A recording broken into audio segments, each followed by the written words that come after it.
Have your men move to the assembly area now. We will provide water and medical aid shortly. 71 की जंग के बाद भारत ने पाकिस्तान को मजबूर किया कि वो राजी हो कि आगे के किसी भी विवाद में तीसरे पक्ष को हस्तक्षेप नहीं करने दिया जाएगा। जबकि यूएसए इस जंग में पहले ही शामिल हो चुका था, मगर खुलकर भारत के सामने नहीं आ सका था यूएसएसआर की दखल दे देने की वजह से। दरअसल इस जंग में पाकिस्तान को कई तरफों से मार पड़ी थी।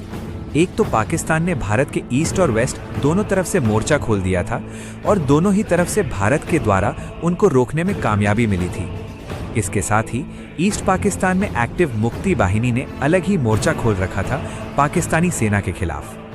ईस्ट पाकिस्तान की ज्यादातर जनता भी पाकिस्तानी सरकार को सहयोग न देकर अपने नेता मुजीबुर की रिहाई की मांग कर रहे थे और आज़ाद बांग्लादेश का नारा दे रहे थे। ये सब स्थितियों में ईस्ट पाकिस्तान में मौजूद पाकिस्तानी सेना ने 90,000 से ज्यादा संख्या में भारतीय फौज के सामने सरेंडर कर दिया।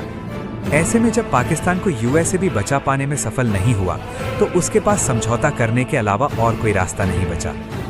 पाकिस्तान की लगभग 1/3 फौज एक झटके में सरेंडर कर देती है और ईस्ट पाकिस्तान की पूरी तरह वेस्ट पाकिस्तान से कनेक्शन कट जाती है। इसी के साथ पाकिस्तान एक बार में अपनी आबादी का आधे से ज्यादा हिस्सा खो देता है और ईस्ट पाकिस्तान को एक आज़ाद मुल्क मानने पर मजबूर हो जाता है।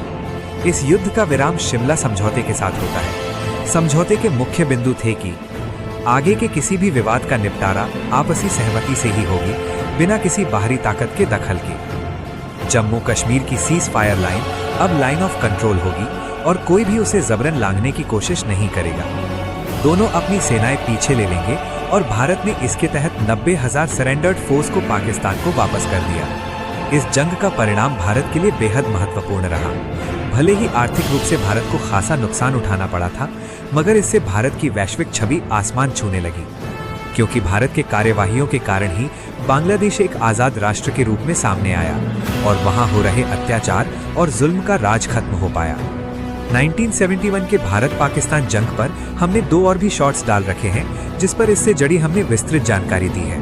आप उनको जरूर देखें, लिंक इस वीडियो के डिस्क्रिप्शन में है। तब तक के लिए अगर आपको हमारी वीडियो पसंद आई हो तो अपने दोस्तों में इसे शेयर करें और इन्फोसीको को जरूर सब्सक्राइब करें, ताकि हालिया खबरें और अन्य विषयों पर वीडियोस आप तक हम पहुंचा सकें।